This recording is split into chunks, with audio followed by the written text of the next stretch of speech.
Alhamdulillah bangga saya Bang, 6 tahun pesantren, lulus kuliah bahasa Arab, sekarang menyatakan diri murtad.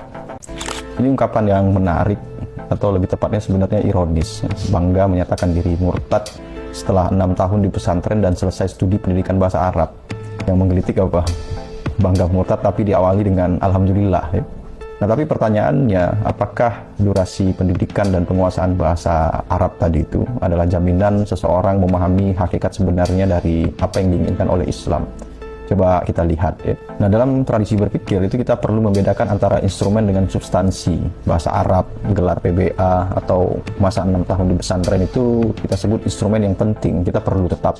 Tapi instrumen tadi itu, informasi ini, itu tidak otomatis menjadi pemahaman yang mengikat perilaku dan tidak menjamin seseorang itu mampu berpikir dengan benar.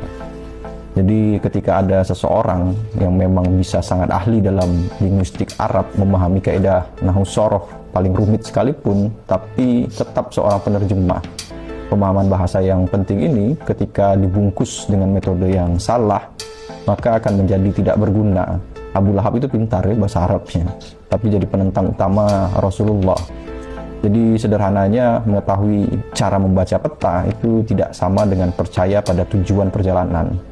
Keimanan dalam Islam bukan hasil doktrin buta atau sekedar durasi duduk di bangku sekolah. Dia proses tasdik, sebuah kebenaran yang lahir dari aktivitas akal yang mendalam.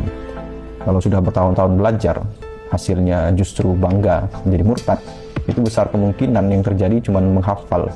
Saya pikir perlu ada pembenahan memang ya dalam kurikulum pembelajaran, baik di pesantren-pesantren ataupun sekolah umum hari ini. Ketika Islam hanya dipelajari sebagai objek studi, sejarah atau tumpukan kaidah bahasa, tanpa pernah disentuh sebagai sebuah ideologi atau sistem kehidupan yang mampu menjawab problem eksistensial manusia, hasilnya kita seperti pohon tanpa akar, digoyang sedikit itu roboh. Ini barangkali ada kaitannya dengan ungkapan dari Muhammad Nasir. Dia berkata itu apa? Islam beribadah dibiarkan, Islam berekonomi diawasi, Islam berpolitik akan dicabut seakar-akarnya. Hari ini mungkin orang-orang tidak menyatakan murtad, tapi bangga menggunakan sistem hidup selain dari Islam. Terus apa bedanya?